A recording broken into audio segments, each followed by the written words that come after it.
Hello, welcome to all of you. In last lectures, we have already discussed about the basic concept of cell division and mitosis. In today's lecture, we are going to discuss about the meiosis and इसके बाद जो हम लोग discuss करेंगे तो meiosis के बाद जो बचे हुए टॉपिक हैं लाइक कुछ एग्ज़ाम में कुछ क्वेश्चंस आते हैं, न्यूमेरिकल्स आते हैं, उनको हम लोग डिस्कस करेंगे।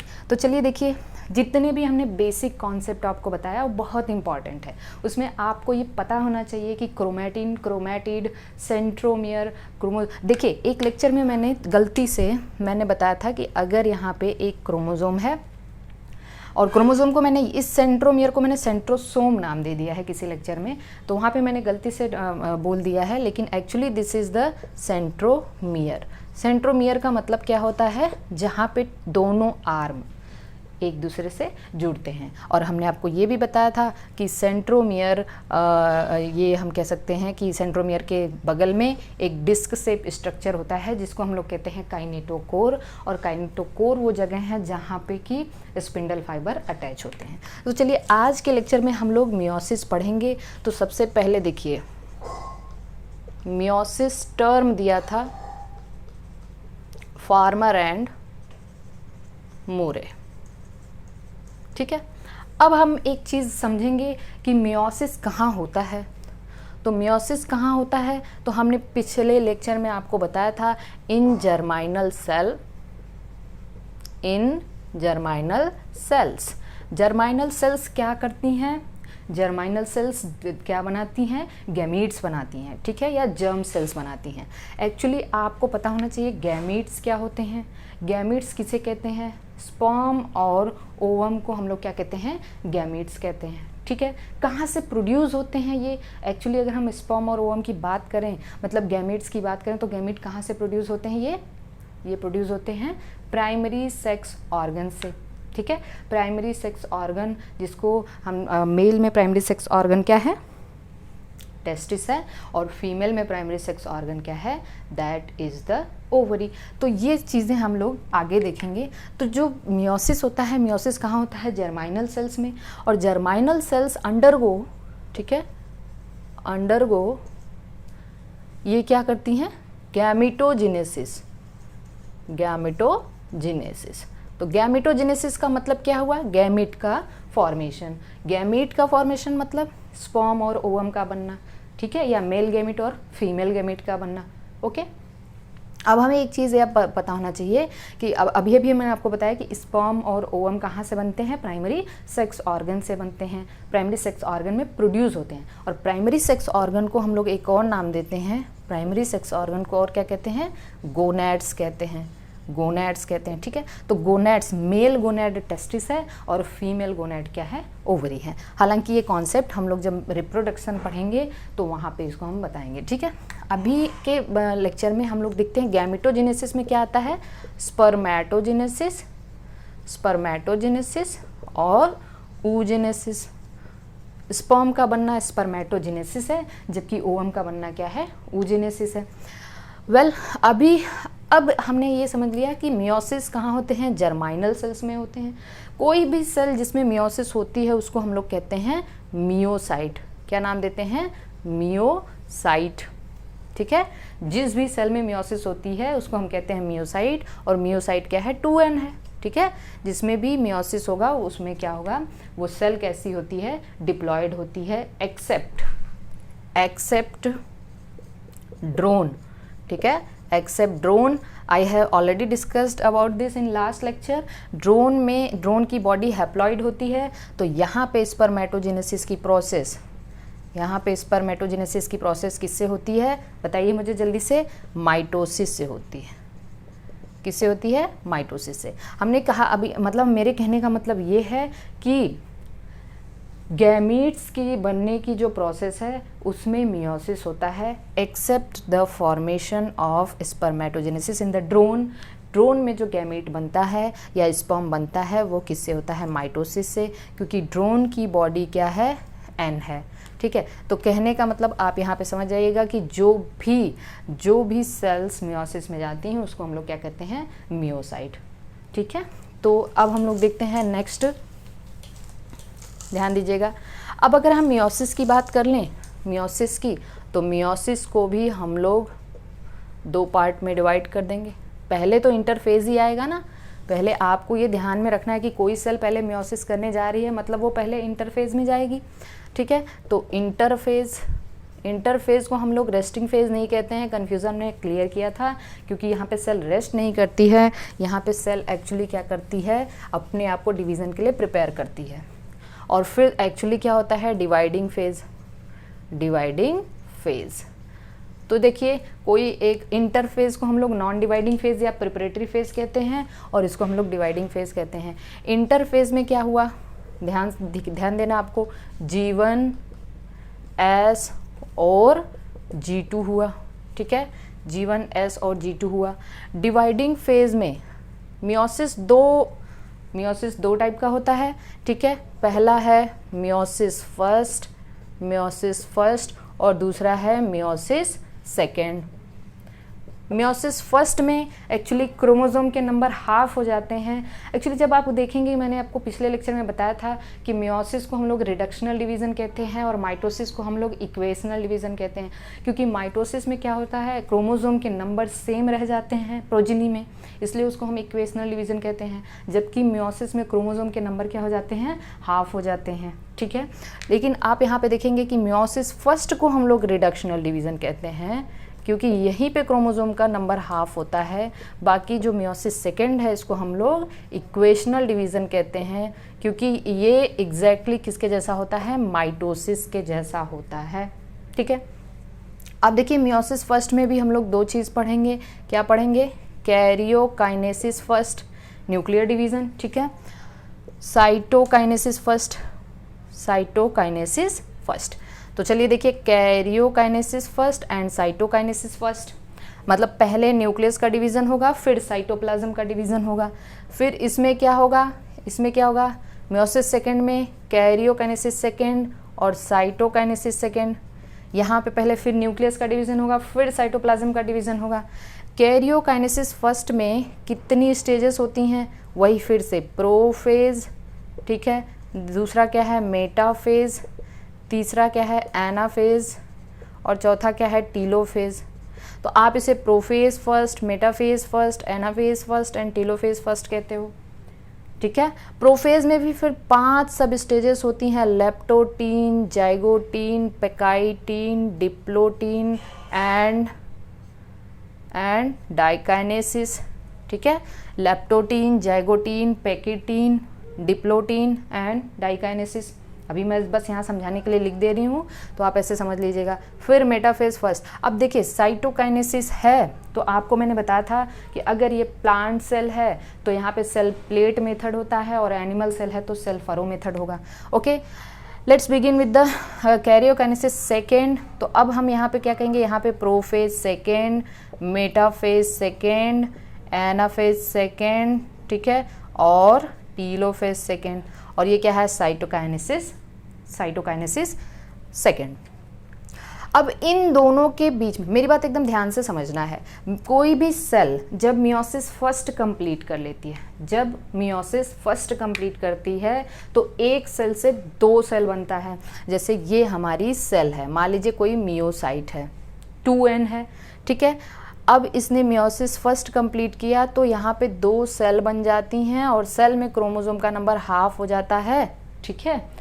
तो एक सेल से कितनी सेल बन गई, 2 सेल बन गई। अब फिर ये दोनों मियोसिस सेकेंड में एंटर करेंगी, तो इनसे जो क्रोमोसोम सेल बनेगी 4, 1 से 2 और 1 से 2 कितनी बन गई, 4 सेल बन गई।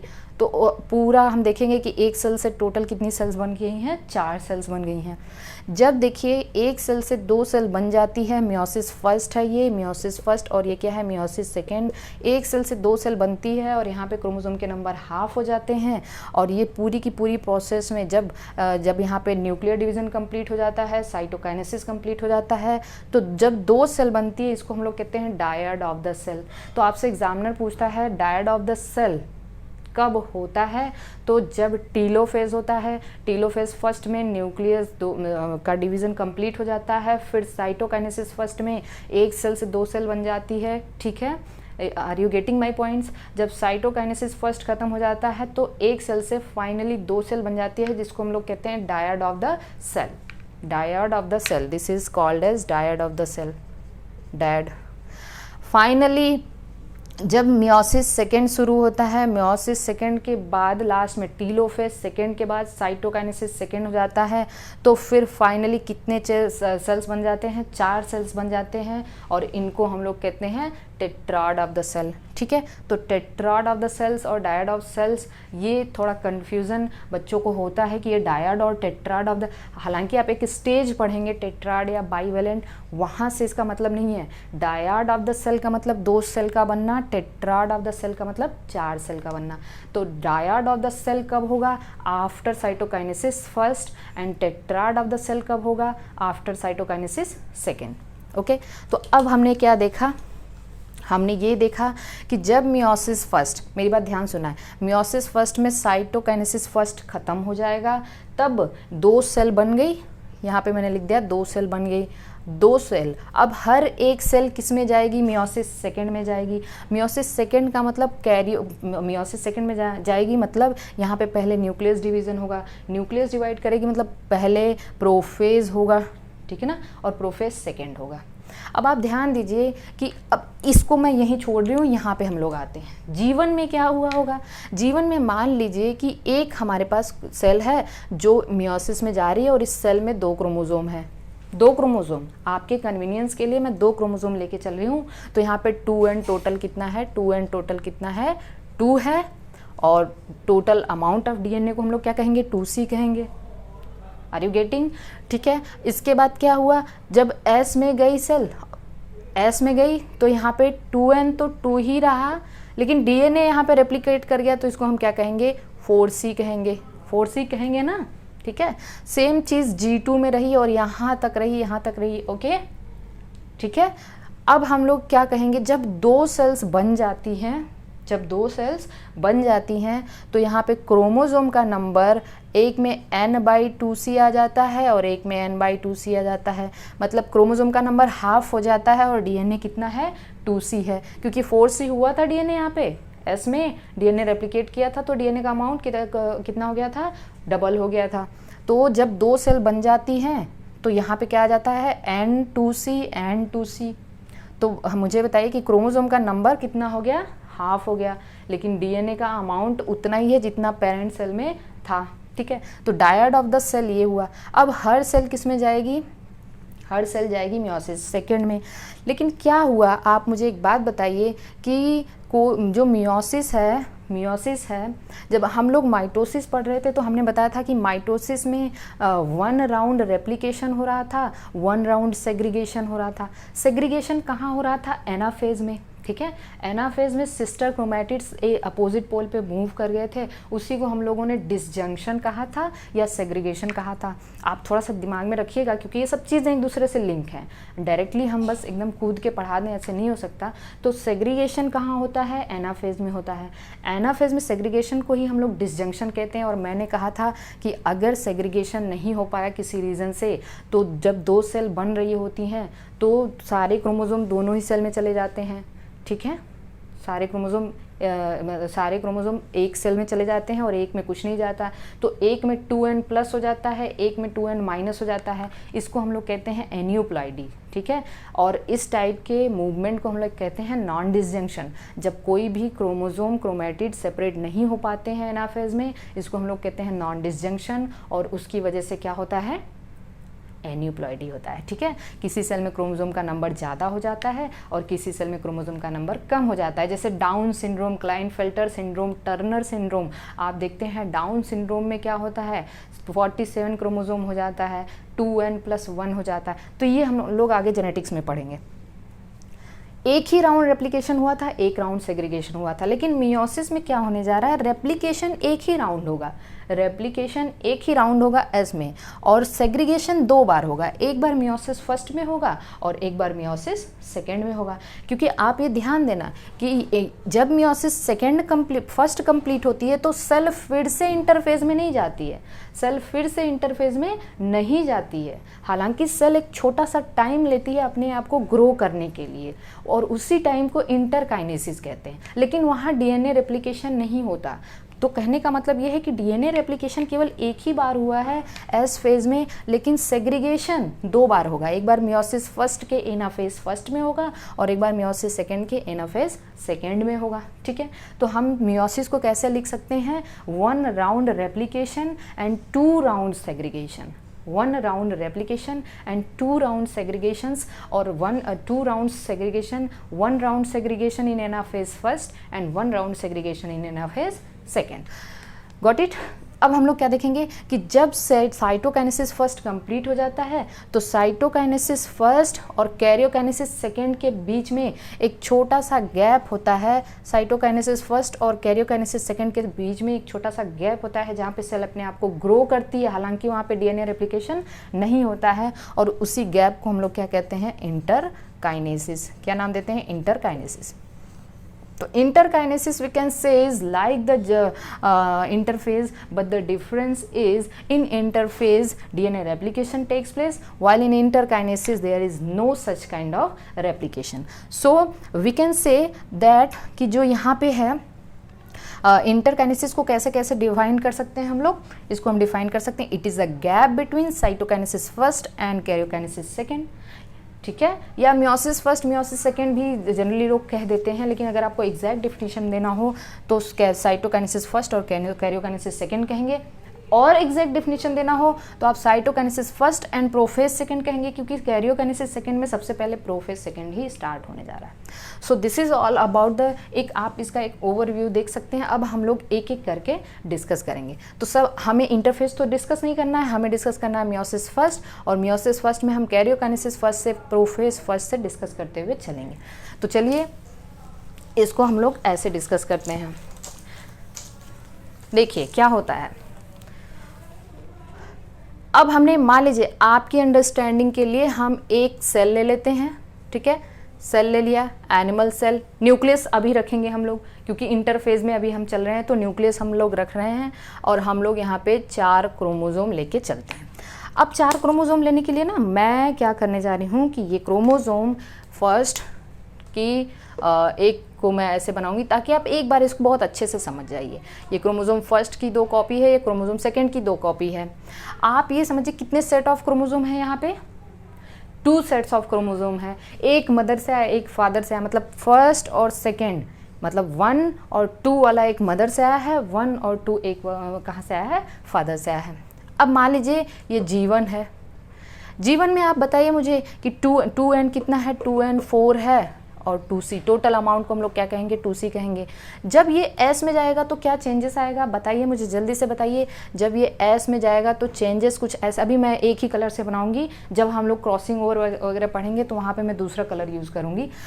यहाँ पे 2n तो 4 रहता है लेकिन 4c हो जाता है, क्योंकि हमें ये जानना है कि जीवन में जो ये क्रोमोजोम मतलब क्रोमैटिन, अभी मैंने अपने पिछले लेक्चर में बताया था आपको कि क्रोमैटिन हम इंटरफेज के पूरे स्टेजेस में क्रोमैटिन वर्ड यूज़ करते हैं, प्रोफेज तक हम क्रोमैटिन वर्ड यूज़ करते हैं। हालांकि आपको क्रोमोजोम कहते हैं लोग, तो आप वहाँ पे कंफ्यूज नहीं होना। तो जीवन में जो क्रोमैटिन या क्रोमोजोम है वो एक क्रोमैटिड वाला है। कितना है, एक क्रोमैटिड वाला। लेकिन जो G2 में ये 4 होंगे, ठीक है, मैं ऐसे ही बना रही हूँ, ठीक है, क्योंकि ये आपस में इंटरविंगल्ड होते हैं। थ्रू आउट द प्रोफेज ये क्या होते हैं, थ्रू आउट द इंटरफेज ये क्या होते हैं, सारे के सारे एक दूसरे में जुड़े होते हैं। Okay, you got my points.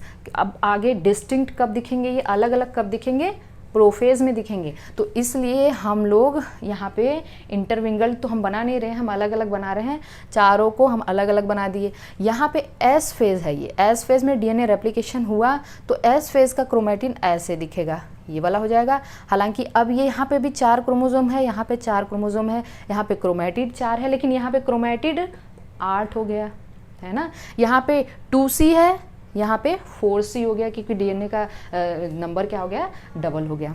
G2 में भी यही रहा, G2 में भी यही है, प्रोफेज आते हैं अब हम लोग। तो हमें ये पता चल चुका है कि ये हमारा इंटरफेज में, ये इंटरफेज हमारा कंप्लीट हो गया। अभी तक ये जो हमारा सेल है वो इंटरफेज में है। तो इंटरफेज में हमें पता है कि 2n तो 4 है, ठीक है, और 4c है ना। यहाँ तक हमें बात समझ में आनी चाहिए। ये 4 जो इंटरफेज, क्योंकि G2 के बाद हम लोग प्रोफेज पढ़ने जा रहे हैं, तो यहाँ पे 4 क्रोमोसोम है, लेकिन क्रोमेटिड कितना है? 8 है। क्रोमेटिड कितना है? 8 है। इतना हमें पता होना चाहिए।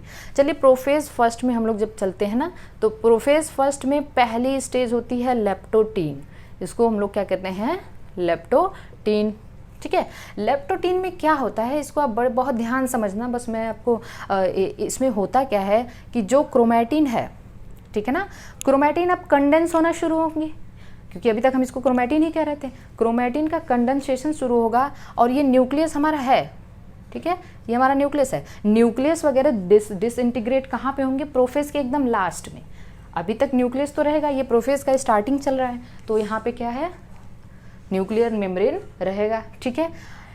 ये जो क्रोमेटिन है ना, ये सारे के सारे क्रोमेटिन अब थोड़ा कंडेंस होना शुरू करते हैं, मतलब अब ये क्रोमोसोम बनाने की स्टेज में आ रहे हैं, ठीक है। जब ये क्रोमेटिन कंडेंस होंगे तो एक क्रोमेटिन फाइबर ऐसा था ना, ऐसे ऐसे बीडेड अपीयरेंस बनाने शुरू कर देंगे, और जब ये बीडेड अपीयरेंस बनाएंगे तो इसमें मूवमेंट थोड़ा फास्ट होगा। अपने आप को फिक्स करने के लिए ये न्यूक्लियर मेम्ब्रेन के एक पॉइंट से अटैच हो जाएंगे, ऐसे ऐसे, ठीक है। न्यूक्लियर मेम्ब्रेन के पॉइंट से अपने आप को अटैच कर लेंगे। तो न्यूक्लियर मेम्ब्रेन के पॉइंट से अपने आप को अटैच कर लिया, किस में हुआ? ये लेप्टोटीन में। तो क्या हुआ? Condensation of chromatin material started here, ठीक है, स्टार्ट हुआ, यहाँ पे स्टार्ट हुआ। दूसरी चीज़ है कि सारे के सारे जो क्रोमेटिन हैं वो न्यूक्लियस के एक पॉइंट पे अटैच्ड हो जाएंगे अपने आप को फिक्स करने के लिए। ये जो अपीयरेंस दिख रहा है, ऐसा अपीयरेंस ऐसे बुके जैसा दिखता है, जो फूल वाला होता है बुके, इसीलिए इसको हम लोग बुके स्टेज भी कहते हैं। This is called as bouquet stage. आप क्या, मुझे आपके दिमाग में ये होना चाहिए कि एक क्रोमेटिन है, कंडेंस तो हुआ है, लेकिन ये 2 क्रोमेटिड वाला क्रोमेटिन है। कितना क्रोमेटिड है? एक क्रोमेटिन में 2 क्रोमेटिड है। हालांकि हमें ये अभी दिखता नहीं है जब तक ये कंडेंस नहीं हो जाता पूरी तरह से, जब तक इसमें से वाटर पूरी तरह से रिमूव नहीं हो जाता। तो दिस इज द लेप्टोटीन। चलिए ठीक है, ये कंडेंस हो गया लेप्टोटीन में, पूरे लेप्टोटीन में अपने आप को कंडेंस करके अब ये क्रोमोसोम बना लेगा, ठीक है। अब ये क्या बना लेगा? क्रोमोसोम, मतलब क्रोमेटिन कंडेंस हुआ, अब ये क्रोमोसोम में चेंज हुआ। तो एक क्रोमेटिन, ये जो एक क्रोमेटिन एक क्रोमोसोम में चेंज हुआ, तो हमें अब ये कुछ ऐसा दिखेगा ना, ऐसा दिखेगा क्रोमोसोम, क्योंकि यहाँ पे 2 क्रोमेटिड है, ओके। अब हम क्या देखने जा रहे हैं? Second stage. सेकेंड स्टेज है जाइगोटीन। जाइगोटीन, हाँ, आप इसको लेप्टोटीन, लेप्टोनिमा, ठीक है, जाइगोटीन को जाइगोनिमा भी कह सकते हैं, लेप्टोटीन को लेप्टोनिमा भी कह सकते हैं, पैकिटीन को पैकिनिमा भी कह सकते हैं, तो कन्फ्यूजन नहीं होना चाहिए। अब जाइगोटीन में क्या होने जा रहा है? Pairing of homologous chromosome. Pairing of homologous chromosome. अब आपको ये समझना है, हमने ये 2 क्रोमोसोम लिया था, ठीक है, हमने 2 क्रोमोसोम, मतलब 2 सेट ऑफ क्रोमोसोम है। एक सेट आया है मदर से, मान लीजिए मैंने ये मदर वाला क्रोमोसोम बना दिया, ठीक है। तो अब ये जो है मदर वाला क्रोमोसोम, ये इस तरीके से हो गया था एस फेज में, और ये मैंने फादर का क्रोमोसोम बना दिया। क्रोमोसोम नंबर 1 बना रही हूँ मैं, क्रोमोसोम नंबर 1 बना रही हूँ, और इसको मैंने डार्क कर दिया थोड़ा सा, ताकि आपको समझ में आए। ये क्रोमोसोम 1 मदर से है और ये किससे है? फादर से है, ठीक है। मैं एक ही लेके चल रही हूँ, इसको मैं नहीं लेके चल रही हूँ, रेड वाला। तो अब क्या होगा? ये दोनों, जब दोनों एक ही, जो मान लीजिए जैसे आपके पास हर एक क्रोमोसोम की 2 कॉपी है, जब दोनों एक फादर से आई है और एक मदर से आई है, दोनों आपस में क्या करेंगे? पेयरिंग करेंगे, ठीक है, पेयरिंग करेंगे। इसको हम लोग क्या कहते हैं? This is the pairing of homologous chromosome, और इसको हम लोग टर्म देते हैं सिनैप्सिस। क्या नाम देते हैं? Synapsis. This is the synapsis. अब आप देखिए, यहाँ पे ध्यान दीजिएगा, एक ही क्रोमोसोम, ये क्रोमोसोम 1 है, ये भी क्रोमोसोम 1 है, एक ही क्रोमोसोम के दोनों क्रोमैटिड को हम लोग कहते हैं सिस्टर क्रोमैटिड। क्या नाम देते हैं? सिस्टर क्रोमैटिड, ठीक है। तो ये दोनों सिस्टर क्रोमेटिड, ये दोनों सिस्टर क्रोमेटिड। लेकिन होमोलॉगस क्रोमोसोम की ये दोनों आपस में ये जो क्रोमेटिड हैं इसको हम लोग कहते हैं नॉन सिस्टर क्रोमेटिड। फादर और मदर के क्रोमोसोम की जो क्रोमेटिड्स होंगी आपस में क्या कहलाएंगी, नॉन सिस्टर। तो ये और ये क्या कहलाएंगी, नॉन सिस्टर। तो this would be the non sister. Pairing का मतलब ये हुआ कि दोनों क्रोमोसोम एक दूसरे के कांटेक्ट में आएंगे और एक प्रोटीन कॉम्प्लेक्स के द्वारा एक दूसरे से ऐसे जुड़ जाएंगे, ठीक है। और इस प्रोटीन कॉम्प्लेक्स को हम लोग कहते हैं सिनेप्टोनिमल कॉम्प्लेक्स। क्या नाम देते हैं, सिनेप्टोनिमल कॉम्प्लेक्स। जब पेयरिंग हो जाती है, ठीक है, जब पेयरिंग हो जाती है तो एक ऐसा स्ट्रक्चर बन जाता है जिसको हम लोग कहते हैं बाईवैलेंट। क्या नाम देते हैं, बाईवैलेंट या टेट्राड्स। तो आपसे कोई पूछ सकता है कि बाईवैलेंट और टेट्राड का फॉर्मेशन कहाँ होता है, तो जाइगोटीन में। तो जाइगोटीन में क्या हुआ, पेयरिंग ऑफ होमोलॉगस क्रोमोसोम जिसको हम लोगों ने सिनेप्सिस किया कहा, ठीक है।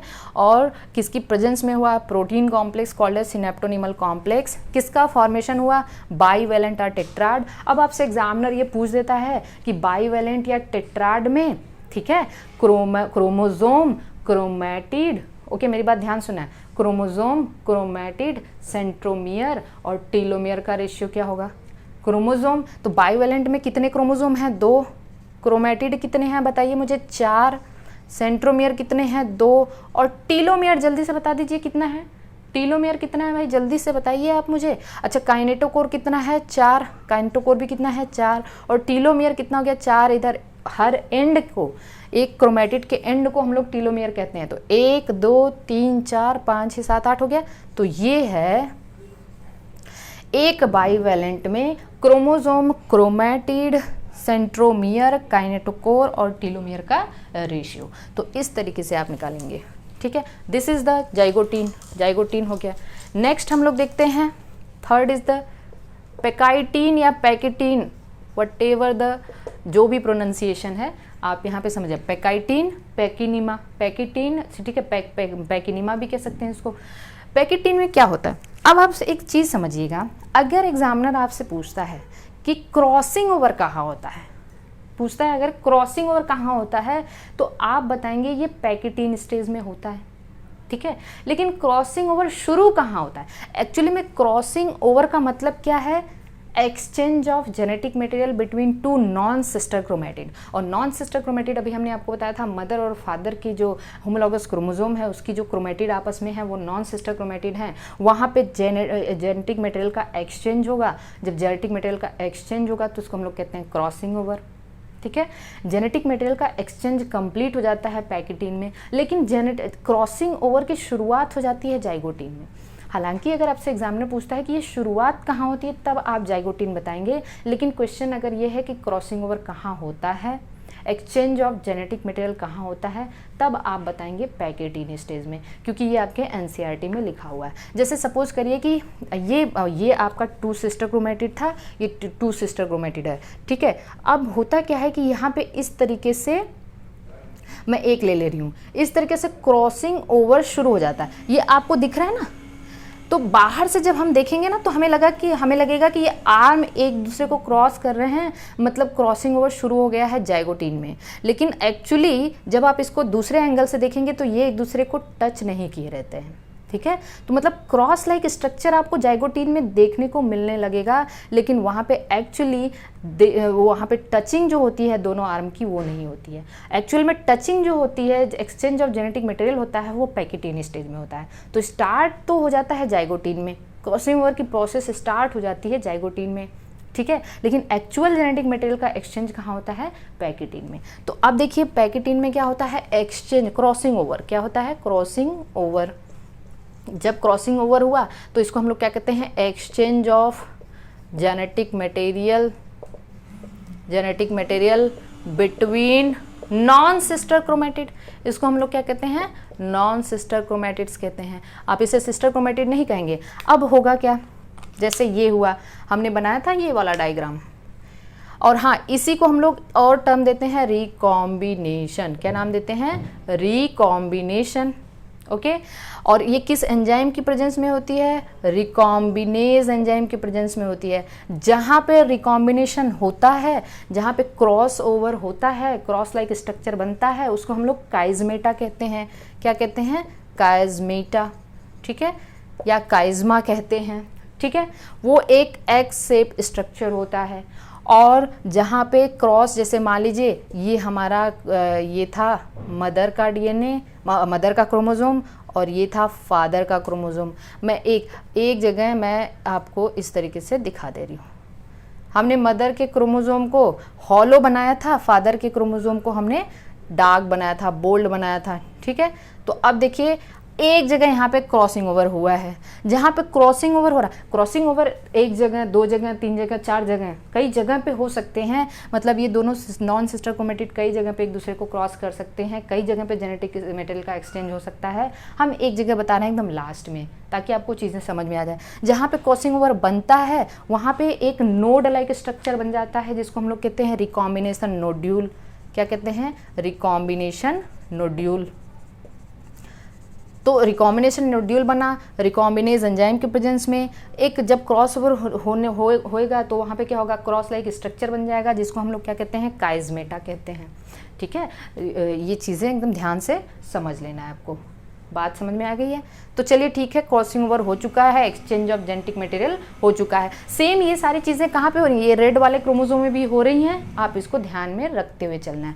मतलब अगर हम स्टार्टिंग में 4 क्रोमोसोम लेके चले हैं, मेरी बात ध्यान से सुनना है, अगर हम स्टार्टिंग में 4 क्रोमोसोम लेके चले हैं तो कितना ये जाइगोटीन स्टेज में कितना टेट्राड बनेगा? 2 टेट्राड, क्योंकि हम 2 क्रोमोसोम से 1 टेट्राड बनाए थे, ठीक है। याद रखना आपको, 1 टेट्राड। अगर हम 4 क्रोमोसोम लेके चल रहे हैं तो 2 टेट्राड। तो आपसे कभी कभी एग्जामिनर पूछता है कि एक सेल में 10 क्रोमोसोम हैं, तो बताए कितने टेट्राड बनेंगे? 5 टेट्राड बनेंगे। याद रखना है आपको, ये ध्यान से समझना है। 10 क्रोमोसोम हैं तो 5 टेट्राड बनने जा रहे हैं। फिर उसमें आपको ये क्वेश्चन आएगा क्या क्या है, उसका रेशियो कितना है क्रोमेटिड क्रोमोसोम्स का, तो वो भी आप ध्यान रखिएगा। अब देखिए क्या होगा, रिकॉम्बिनेशन नोड्यूल बन गया।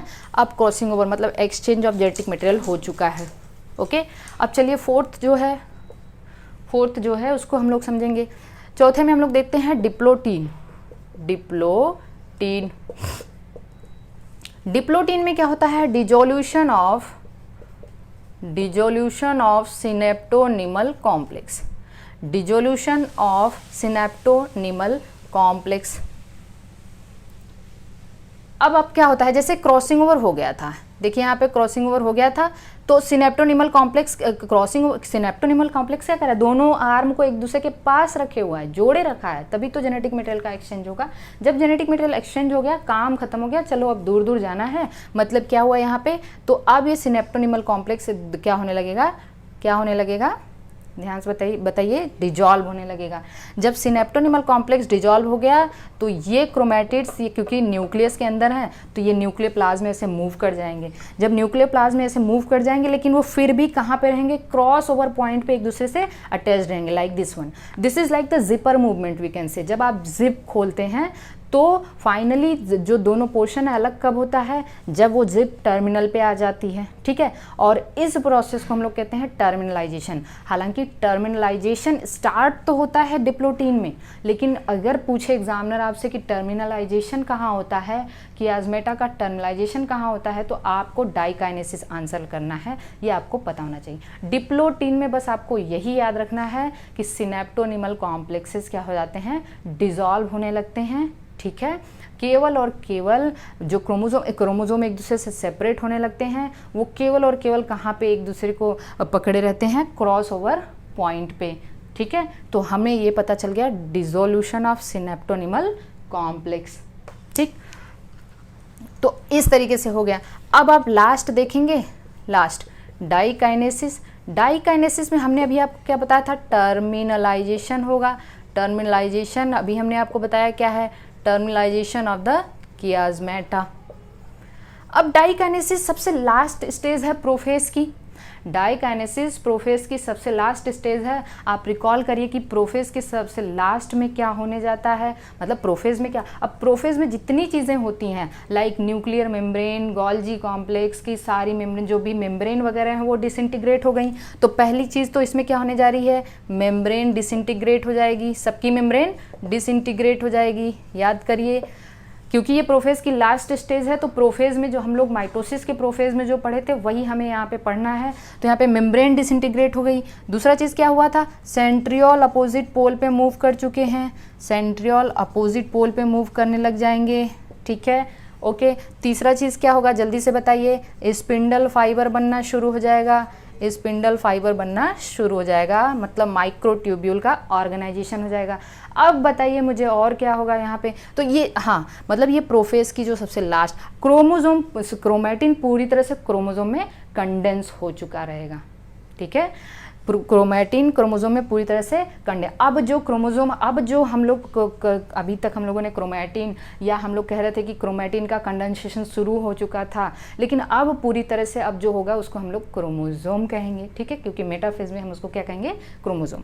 तो this is all about the prophase. And याद रखना है आपको कि prophase is the longest stage of the meiosis, और प्रोफेज फर्स्ट, उसमें भी प्रोफेज फर्स्ट में भी पैकेटिन, क्योंकि भाई ध्यान से काम करना है, जेनेटिक मटेरियल को एक्सचेंज करना है, कहीं कोई गलती हो गई तो आगे ढेर सारे जो जेनेटिक डिसऑर्डर्स हैं वो हो जाएंगे।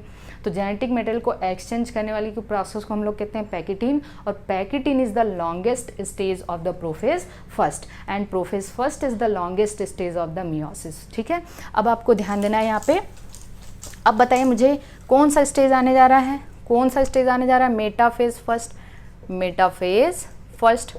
मेटाफेज फर्स्ट में बताइए वहाँ पे क्या हुआ था, मैं अब इस तरीके से सेल बना, मेटाफेज में क्या हुआ था, क्रोमोसोम इक्वेटर पे आ गए थे, और दूसरी चीज़ क्या हुई थी, स्पिंडल फाइबर काइनेटोकोर से जुड़ जा रहे थे, ठीक है। यहाँ पे क्या होगा, मेटाफेज फर्स्ट में बाईवैलेंट आएंगे, बाईवैलेंट एट इक्वेटर। बताइए हम 4 क्रोमोसोम लेके चले थे तो कितने बाईवैलेंट बने हैं, ये देखिए हमारे पास बने हैं 2 बाईवैलेंट, एक ये वाला और एक हम बोल्ड बना दे रहे हैं ऐसे, ठीक है, ठीक है, ये मदर का और ये फादर का। हाँ, ये एक दूसरे से जुड़े हैं, कहाँ पे जुड़े हैं बताइए मुझे, क्रॉस ओवर पॉइंट पे जुड़े हुए हैं, क्योंकि सिनेप्टोनिमल कॉम्प्लेक्स तो चला गया है लेकिन क्रॉस ओवर पॉइंट पे एक दूसरे से जुड़े हैं, इसको हम लोग कहेंगे बाईवैलेंट। पहला बाईवैलेंट हो गया, और इस चीज़ को एकदम ध्यान से देखना है आपको, पहला बाईवैलेंट हो गया और ये हो गया दूसरा बाईवैलेंट। रेड वाला भी मैं बना दे रही हूँ यहाँ पे, ठीक है, ये दूसरा बाईवैलेंट, ये बोल्ड बना दिया मैंने और ये हॉलो बना दिया। अब मुझे बताइए और क्या होगा, यहाँ पे इस तरीके से सिस्टर क्रोमेटिड हमने आपको बताया था स्पिंडल फाइबर जो हैं जुड़े रहेंगे। ये है सेंट्रियोल। बताइए सेंट्रियोल से 2 टाइप के रेज निकलते हैं, एक छोटी रेज को एस्ट्रल रेज कहते हैं, बड़ी रेज को स्पिंडल फाइबर कहते हैं। सेंट्रियोल प्लस एस्ट्रल रेज को हम लोग एस्टर कहते हैं। तो एनिमल में माइटोसिस या मियोसिस एस्ट्रल माइटोसिस या मियोसिस होता है, प्लांट्स में एनेस्ट्रल होता है क्योंकि सेंट्रियोल है नहीं। फिर एनिमल में हमने कहा था कि centriole plus astral rays plus spindle fibre को मिला के हम स्पिंडल एपरेटस कहते हैं, ठीक है।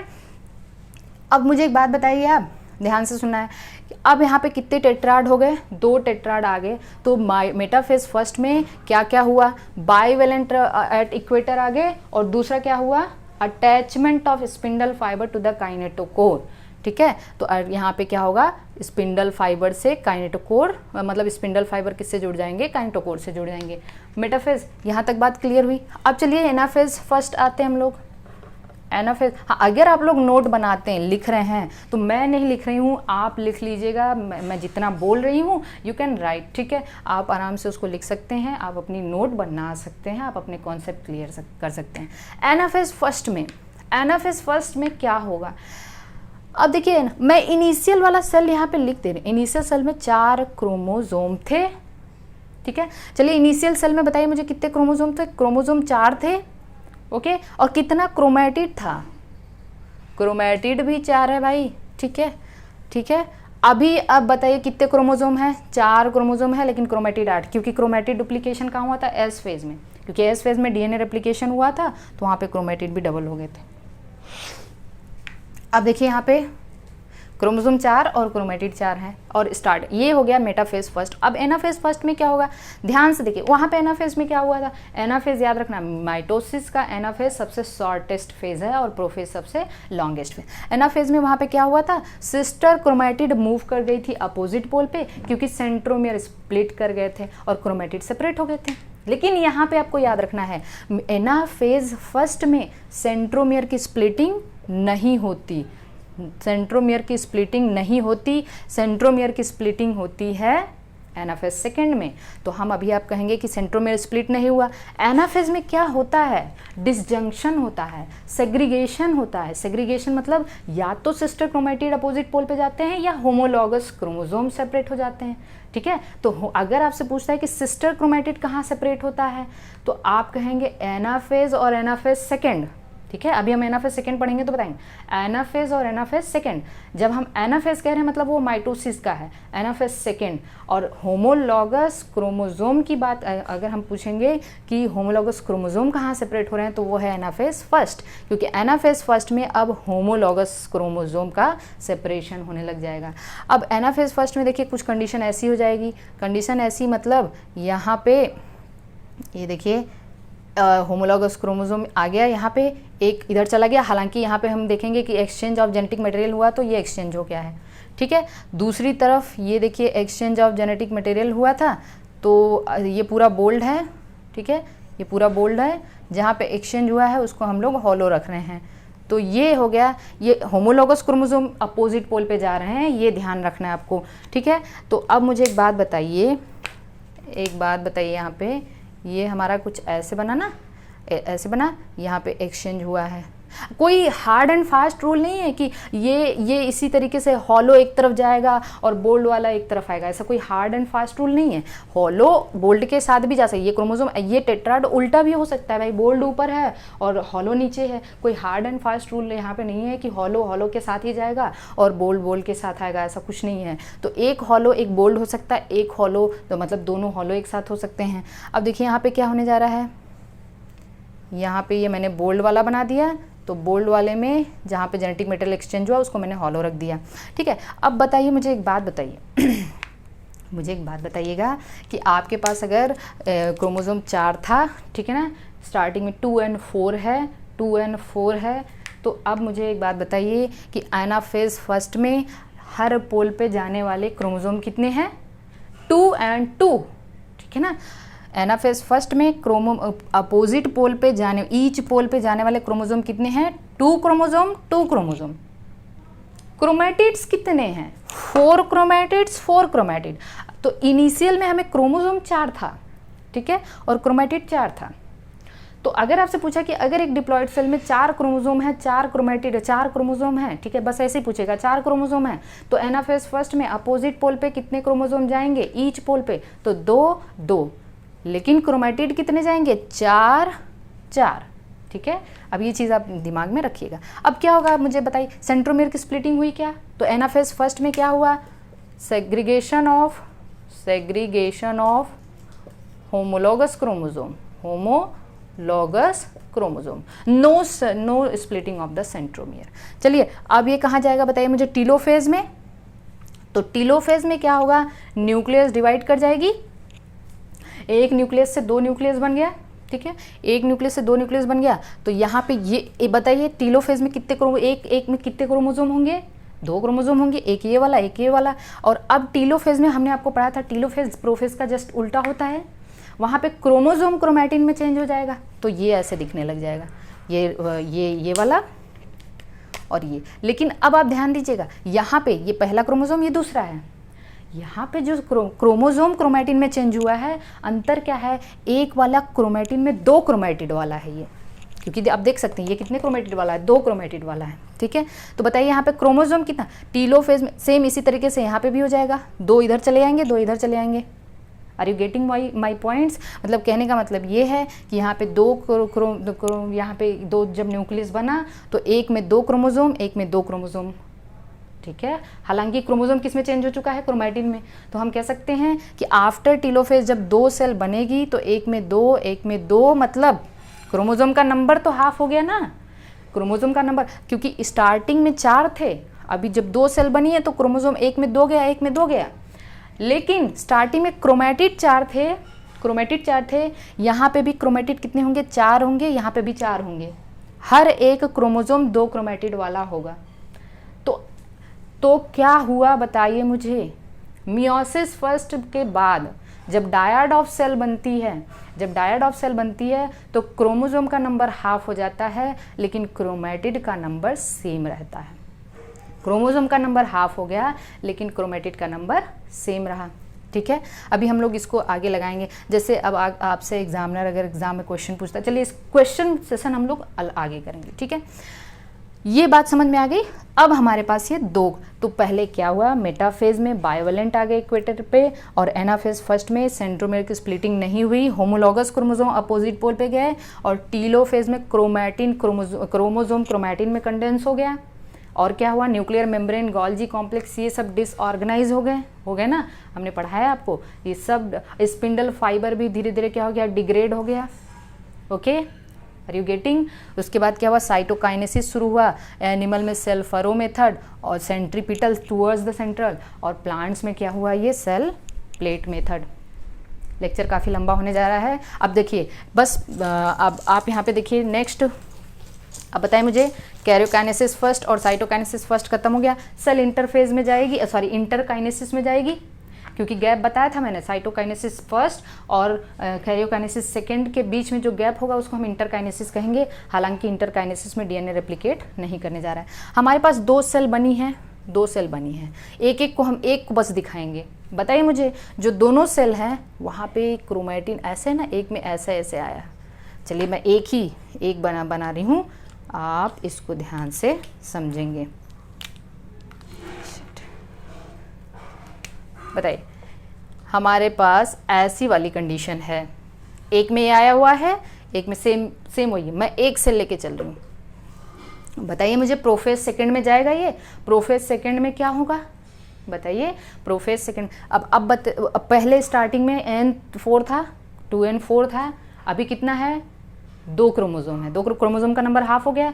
पहले 4 क्रोमेटिड थे, अभी भी क्रोमेटिड के नंबर 4 ही हैं। ठीक है, अब क्या होने जा रहा है, प्रोफेज सेकंड में क्या होगा बताइए, प्रोफेज सेकंड में स्पिंडल फाइबर बनेगा, सेंट्रियोल मूव करेगी अपोजिट साइड पे, सब वही होगा। ठीक है, सेंट्रियोल मूव कर गई, न्यूक्लियर मेम्ब्रेन सब फिर से क्या हो जाएगा, डिसइंटीग्रेट हो जाएगा। अब प्रोफेज सेकंड जब खत्म हुआ तो मेटाफेज सेकंड। अब मुझे एक बात बताइए, मेटाफेज सेकंड में क्या होगा, जल्दी से बताए। मेटाफेज फर्स्ट में हुआ था कि बाइवेलेंट इक्वेटर पे आए थे, बाइवेलेंट चार आर्म वाले जो थे, टेट्राड जो थे, वो इक्वेटर पे आए थे। लेकिन मेटाफेज सेकंड में क्या होगा, होमोलॉगस क्रोमोसोम इक्वेटर पे आएंगे। तो ये पहला वाला होमोलॉगस क्रोमोसोम, ठीक है, मतलब क्रोमोसोम इक्वेटर पे आ जाएंगे। आर यू गेटिंग, ये आ जाएंगे क्रोमोसोम इक्वेटर पे आ गए। ठीक है, मेटाफेज सेकंड में। और क्या होगा, दूसरी चीज़ क्या होगी, स्पिंडल फाइबर काइनेटोकोर से जुड़ जाएंगे। तो स्पिंडल फाइबर काइनेटोकोर से जुड़ गए, तो मेटाफेज सेकंड में क्या हुआ, क्रोमोसोम्स इक्वेटर पे आ गए और स्पिंडल फाइबर काइनेटोकोर से जुड़ गए। ओके, एनाफेज सेकंड में क्या होगा, एनाफेज सेकंड में ये होगा, एनाफेज सेकंड में अब ध्यान दीजिए, पहली चीज़ अब होगी स्प्लिटिंग ऑफ सेंट्रोमियर। तो स्प्लिटिंग ऑफ सेंट्रोमियर कहाँ कहाँ हुआ, जल्दी से बताइए। एनाफेज में हुआ और एनाफेज सेकंड में हुआ, एनाफेज फर्स्ट में नहीं हुआ। एग्जामिनर क्वेश्चन पूछ सकता है, ट्रिकी क्वेश्चन बन सकते हैं। तो स्प्लिटिंग ऑफ सेंट्रोमियर कहाँ होगा, एनाफेज मतलब माइटोसिस के एनाफेज में, और एनाफेज सेकंड में हुआ, एनाफेज फर्स्ट में नहीं हुआ। स्प्लिटिंग ऑफ सेंट्रोमियर हुआ और सेंट्रोमियर जब टूट गया तो क्या हुआ, सेग्रीगेशन ऑफ सिस्टर क्रोमैटिड। तो एक तरफ ये आ गया, ठीक है, और दूसरी तरफ ये आ गया, ठीक है, ये आ गया। अब चलिए मुझे एक बात बता दीजिए कि एनाफेज, अच्छा एनाफेज फर्स्ट यहाँ मैं कंपेयर कर रही हूँ, एनाफेज फर्स्ट में कुछ कंडीशन कुछ ऐसी थी, होमोलॉगस क्रोमोसोम सेपरेट हुए थे, है ना, होमोलॉगस क्रोमोसोम का सेपरेशन हुआ था। और चलिए मैं ऐसे ही बना दे रही हूँ, पूरा कलर मैं चेंज नहीं कर रही हूँ। आप जल्दी से बताइए, क्वेश्चन यहाँ से पूछा जाता है। मुझे बताइए कि एनाफेज फर्स्ट में कंडीशन ऐसी थी, एनाफेज सेकंड में कंडीशन ऐसी है। अब बताइए मुझे कि अगर आपको एग्जामिनर पूछ दिया कि ratio of chromosome moving at opposite pole in anaphase first and anaphase second, anaphase first और एनाफेज सेकेंड में ईच पोल पे जाने वाले क्रोमोसोम के रेशियो कितने हैं, जल्दी से बताइए। 1:1, सिंपल है। यहाँ पे भी 2 क्रोमोसोम जा रहे हैं, यहाँ पे भी 2 ही क्रोमोसोम जा रहे हैं, ठीक है, कंफ्यूज नहीं होना। लेकिन अगर आपसे एग्जामिनर पूछ दिया ratio of chromatids in anaphase first and anaphase second, तो क्या होगा 2:1, क्योंकि यहाँ पे 4 क्रोमैटिड जा रहे हैं, यहाँ पे 2 क्रोमैटिड जा रहे हैं। तो एग्जामिनर ट्रिकी क्वेश्चन आपसे क्या पूछेगा कि ratio of chromosome in anaphase first and anaphase second at each pole in at opposite pole, ठीक है, तो 1:1। हालांकि क्रोमैटिड पूछा तो 2:1 होगा, ठीक है। तो बताइए एनाफेज सेकेंड में क्या हुआ, स्प्लिटिंग ऑफ सेंट्रोमियर हुआ and segregation of sister chromatid, segregation of sister chromatid. अब मुझे एक बात बताइए, यहाँ पे स्टार्टिंग में 4 क्रोमोसोम था, आफ्टर मियोसिस फर्स्ट ये 2 बने थे, ठीक है, स्टार्टिंग में 4 था, आफ्टर मियोसिस 2 बने थे, उसमें मतलब क्या हो गया था, एन और एन, मतलब 2 क्रोमोसोम के नंबर हाफ हो गए थे, एक सेल में 2 आया था, एक सेल में 2 आया था। अब जब टीलोफेज होगा तो टीलोफेज में न्यूक्लियस डिवाइड कर जाएगी, एक में 2 आ जाएगा, एक में 2 आ जाएगा। बाकी टीलोफेज में जो होता है वो आपको पता होना चाहिए, न्यूक्लियर मेम्ब्रेन, सारी मेम्ब्रेन फिर से बन जाएंगी, ठीक है। उसके बाद क्या होगा, सेंट्रियोल स्पिंडल फाइबर टूट जाएंगे, ये सब चीज़ें होंगे, हाँ, जस्ट प्रोफेज का अपोजिट है ये। तो मुझे एक बात बताइए कि टीलोफेज में अब जो 2 सेल बनी हैं, एक में कितने क्रोमोसोम हैं, 2 क्रोमोसोम हैं, एक में 2 क्रोमोसोम है, एक में 2 हैं, एक में 2 हैं, ठीक है। लेकिन इसका पेरेंट सेल कौन है, ये वाला है, तो इसमें भी 2 हैं, इसमें भी 2 हैं, ठीक है। ये भी एन है, ये भी एन है, ये भी एन है और ये भी एन है। तो यहाँ पे क्रोमोसोम का नंबर चेंज हुआ, this is like the mitosis. तो हम कहते हैं meiosis second is like the mitosis, meiosis second बिल्कुल माइटोसिस के जैसा है। तो अंतर कहाँ है, क्रोमोसोम नंबर हाफ कब हुआ था, मियोसिस फर्स्ट में, क्योंकि स्टार्टिंग में 4 था, मियोसिस फर्स्ट में 2 हो गया, फिर मियोसिस सेकेंड में भी 2 है, ठीक है। बस आप क्रोमैटिड और क्रोमोसोम के नंबर को आप आराम से ध्यान से देखते जाएंगे। हाँ, अब ये आप कह सकते हो कि जो मियोसिस सेकेंड का जो डॉटर सेल है अपने पेरेंट्स से कैसे डिफर है, क्या वहाँ पे क्रोमोसोम नंबर में चेंज है, नहीं, क्रोमोसोम नंबर में चेंज नहीं है, क्रोमैटिड के नंबर में चेंज है। फिर से मेरी बात ध्यान से सुनना, मियोसिस सेकेंड की जो डॉटर सेल हैं लास्ट में जो 2 से 4 बनेंगी, वो अपने पेरेंट सेल से कैसे डिफर हैं, ठीक है। तो उनके पेरेंट सेल में भी 2 क्रोमोसोम है और यहाँ पे भी 2 क्रोमोसोम है, हालांकि उनके पेरेंट सेल में क्रोमैटिड 4 है लेकिन यहाँ पे क्रोमैटिड 2 है। तो इस तरीके से अब लास्ट में 1 से 2 बन गई, फिर 1 से 2 बन गई तो 4 बन गए, इसको हम लोग कहते हैं टेट्राड ऑफ द सेल, इसको हम लोग कहते हैं टेट्राड ऑफ द सेल। तो dyad of the cell after meiosis first हुआ और tetrad of the cell after meiosis second हुआ। So this is all about the meiosis, जिसमें मियोसिस फर्स्ट और मियोसिस सेकेंड। आपको चीज़ें कहाँ पे ध्यान में रखनी है, आपको चीज़ें ध्यान में रखनी है कि आप थोड़ा डिफरेंसेस पढ़ेंगे और इससे बेस्ड हम न्यूमेरिकल्स करेंगे। आगे के जो अगला लेक्चर होगा उसमें हम पूरे सेल डिवीज़न के न्यूमेरिकल्स करेंगे। तो आप बहुत ध्यान से देखना कि मियोसिस में कौन कौन सी स्टेज है, कैसे। अगर आपको ये चीज़ नहीं समझ में आती आप वीडियो को दोबारा से देखिएगा, लेकिन एक बार में सारे के सारे कॉन्सेप्ट आपको क्लियर होने चाहिए। अगले जो लेक्चर होगा उसमें हम लोग सारे के सारे न्यूमेरिकल्स करेंगे और उसके बाद जो एक्स्ट्रा पॉइंट है एनसीईआरटी में उसको कवर करेंगे। Thank you.